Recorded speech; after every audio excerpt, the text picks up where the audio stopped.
विनियोग। तो विनियोग इस प्रकार से है। ओम श्री उत्तर चरित्रस्य रुद्र ऋषि महासरस्वती देवता अनुष्टुप छंद भीमा शक्ति भ्रामरी बीजम सूर्यस्तवनम सामवेदः स्वरूपम महासरस्वती प्रीत्यर्थे उत्तर चरित्र पाठे विनियोगः। तो देखिए, ध्यान करने से पहले मैं आपको बताऊंगी कि आज के दिन यानी नवरात्रि के चौथे दिन हमें 4 जो है पाठ एक साथ करने होते हैं। तो आज हम माता का ध्यान कुछ इस प्रकार से करेंगे। ओम, देखिए इस तरह से विनियोग आप हिंदी में भी कर सकते हैं। तो ध्यान के लिए मैं आपको बता रही हूँ, जो अपने कर कमलों में घंटा, शूल, हल, शंख, मूषल, चक्र, धनुष और बाण धारण करती हैं, तो बाण धारण करती हैं शरद ऋतु में शोभा संपन्न चंद्रमा के समान, जिनकी मनोहर कांति है, जो तीनों लोगों की आधारभूता है और शुंभ आदि दैत्यों को नाश करने वाली हैं ना। और गौरी के शरीर से जिनका प्रकाट्य हुआ है, गौरी यानी माता पार्वती, माता शंकर भगवान की पत्नी, उनके शरीर से जिनका प्रकाट्य हुआ है, उन महासरस्वती देवी का मैं निरंतर भजन करता हूँ। तो ऋषि कहते हैं, तो ये है 5वां अध्याय, यहाँ से शुरू। ऋषि कहते हैं, पूर्व काल में शुंभ निशुंभ नाम के 2 असुर थे। अपने बल के घमंड में आकर सचिपति इंद्र के हाथों तीनों लोकों के राज्य को अधिकार को छीनकर उपभोग करने लगे। वायु और अग्नि कार्य भी नहीं वे ही करने लगे। वे ही उन दोनों सभी देवताओं को अपमानित कर राजभ्रष्ट पराजित कर दिया था। आधार जो भी सब तरह से देवताओं को आधारहीन कर दिया था। अधिकारहीन होने पर उनको स्वर्ग से निकाल दिया गया था। उन दोनों महान असुरों द्वारा तिरस्कृत होने पर देवताओं ने अपराजिता देवी का स्मरण किया और सोचा कि जगदम्बा हम लोगों को वर दिया था कि आपत्ति काल में जब भी हम उनका स्मरण करेंगे तो आपत्ति को नाश करने के लिए मां जरूर आएंगी। यह विचार करके सभी देवता गिरिराज हिमालय पर गए और मां भगवती विष्णु मैया की स्तुति करने लगे। देवता बोले, देवी को नमस्कार है, महादेवी शिवा को सर्वदा नमस्कार है, प्रकृति और भद्रा को प्रणाम है। हम लोग नियम पूर्वक जगदम्बा को नमस्कार करते हैं। रौद्र को नमस्कार है, रौद्रा को नमस्कार है, नित्य गौरी धात्री और बारंबार नमस्कार है। ज्योतिषमयी चंद्र रूपिणी सुखा रूपी देवी को सतत प्रणाम है।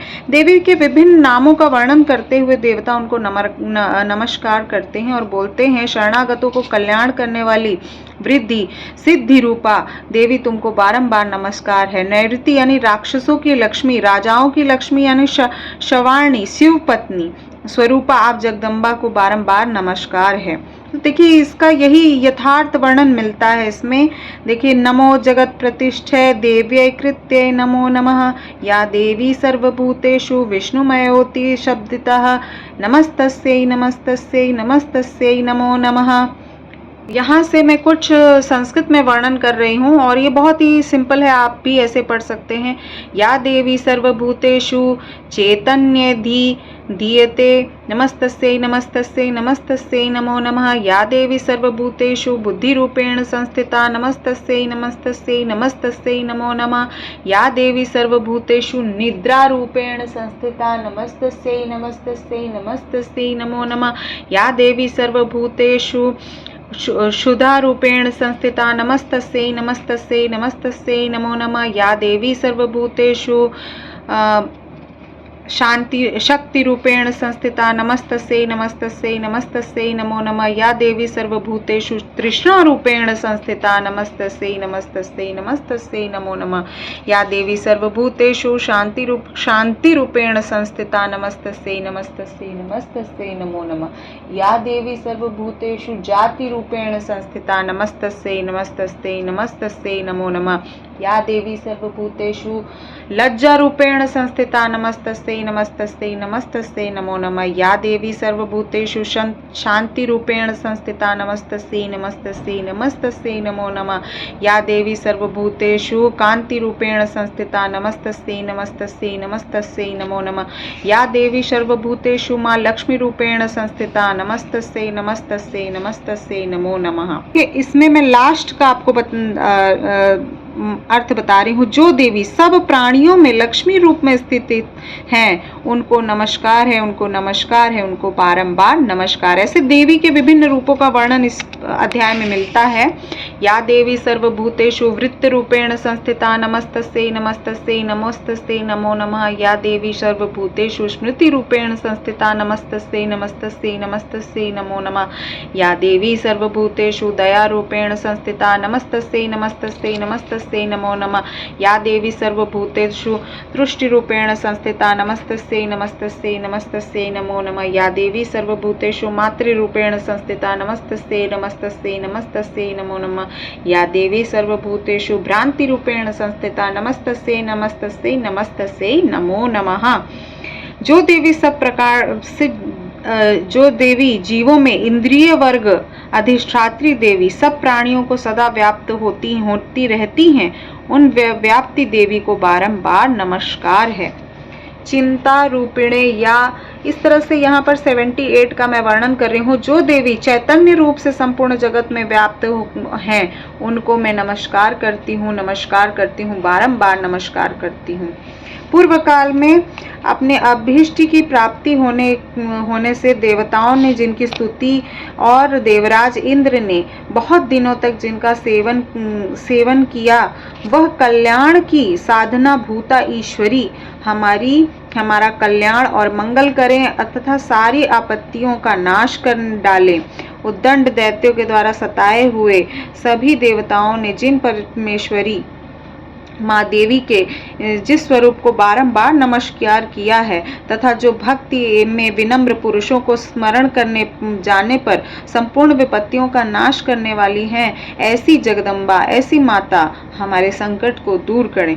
ऋषि कहते हैं, यहाँ से है ऋषि उवाच, यहाँ से ऋषि कहते हैं, राजन, जिस प्रकार से जब देवता स्तुति कर रहे थे उस समय पार्वती जी गंगा जी जल के स्नान करने के लिए वहां पर आई और उन सुंदर भावों वाली भगवती देवताओं से पूछा, आप लोग यहाँ किसकी स्तुति कर रहे हैं? और उन्हीं के शरीर के केस से प्रकट हुई शिवा देवी बोली, शुंभ दैत्यों से तिरस्कृत युद्ध निशुंभ पराजित यहाँ एकत्रित हुए सभी देवता मेरी स्तुति कर रहे हैं।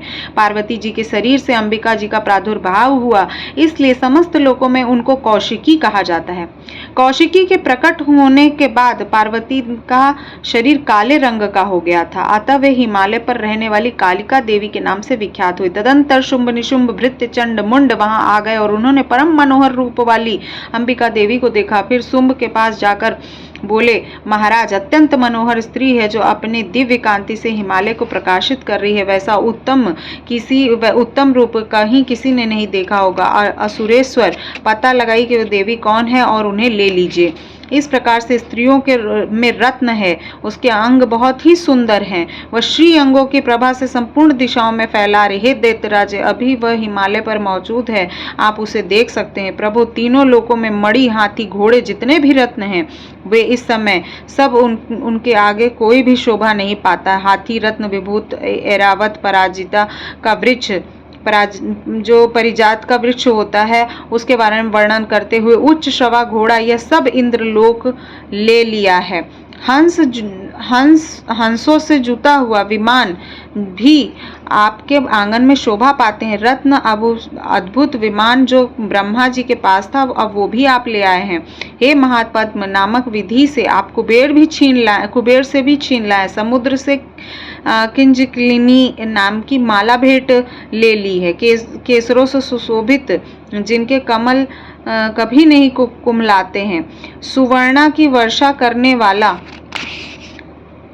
वस्त्र का क्षत्र भी आपके घर में शोभा पाता है तथा श्रेष्ठ रथ जो पहले से ही प्रजापति के अधिकार में था, अब आपके पास मौजूद है। दैत्येश्वर मृत्यु की,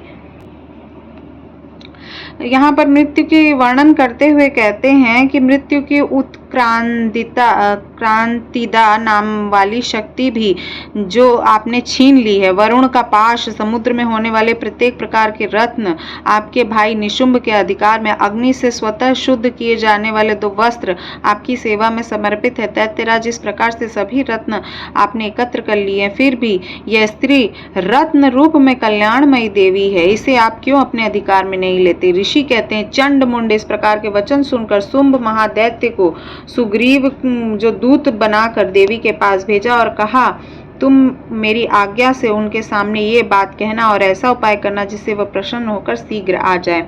इस प्रकार से दूत पर्वत पर अत्यंत रमणीय प्रदेश में जहाँ पर वह मौजूद थी वहाँ पर मधुर वाणी से कोमल वचन बोलते हुए बोलता है कि दैत्यराज शुंभ, इस समय तीनों लोकों में परमेश्वर का दूत बन के मैं आया हूँ, यहाँ तुम्हारे पास आया हूँ। उनकी आज्ञा से सदा मैं देवता के स्वर भी उनकी आज्ञा का पालन करते हैं, कोई भी उनकी आज्ञा का उल्लंघन नहीं करता है।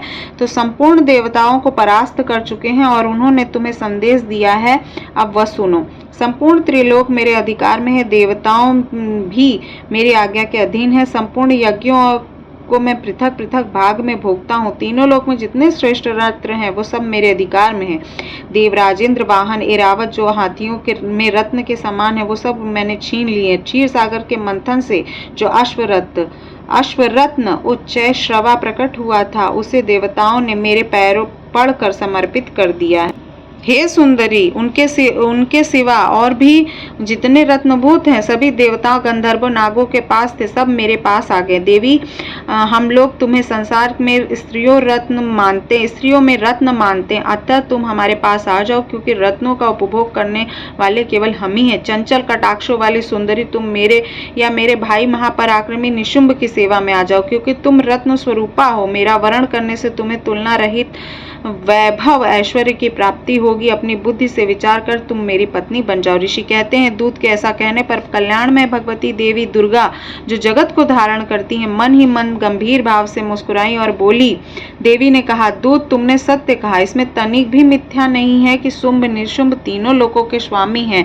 निशुंभ भी उसी के समान पराक्रमी है, किंतु इस विषय में मैं प्रतिज्ञा कर ली है, मैं उसे मिथ्या कैसे करूं? मैंने अपने अल्प बुद्धि के कारण पहले से ही प्रतिज्ञा कर रखी। उसे सुनो। जो मुझे संग्राम में जीत लेगा, जो मेरे अभिमान को चूर्ण कर देगा और जो संसार में मेरे समान बलवान होगा, केवल वही मेरा स्वामी। इसलिए शुंभ अथवा महादैत्य निशुंभ स्वयं यहाँ पधारे और मुझे जीत कर मेरा पाणी ग्रहण करें। इसमें विलंब की क्या आवश्यकता है? दूत बोलता है, हे देवी, तुम इतना घमंड से भरी हुई हो, मेरे सामने ऐसी बात न करो। तीनों लोकों में कौन सा ऐसा पुरुष है जो शुंभ निशुंभ के सामने खड़ा हो सके? देवी, अन्य दैत्यों के सामने भी सारे देवता और युद्ध में सभी कहीं भी ठहर नहीं पाते, फिर तुम अकेली स्त्री होकर कहाँ ठहर पाओगे? जिस शुंभ आदि दैत्यों के सामने इंद्र आदि सब देवता भी युद्ध में खड़े नहीं हुए, उनके सामने तुम स्त्री होकर कैसे आओगी? इसलिए तुम मेरे कहने से शुंभ निशुंभ के पास चली चलो। ऐसा करने से तुम्हारे गौरव की रक्षा होगी, अन्यथा केस पकड़कर तुम्हें घसीटेंगे तो तुम्हें अपनी प्रतिष्ठा खोकर जाना पड़ेगा। तो देवी ने कहा, तुम्हारा कहना तो बिल्कुल ठीक है, शुंभ बलवान है और निशुंभ भी बड़े पराक्रमी हैं, किंतु मैं क्या करूं? मैंने पहले से ही सोच समझ के प्रतिज्ञा कर लिया। आता तुम जाओ और मैंने तुमसे जो कुछ भी कहा है वो दैत्यराज को आदर पूर्वक कहो, फिर जो उन्हें उचित जान पड़े वो करेंगे। श्री मार्कंडेय पुराणे सवर्णिके मनवंतरे देवी महात्म्ये देव्या दूत संवादो नाम 5वां अध्याय। अब नेक्स्ट हम लोग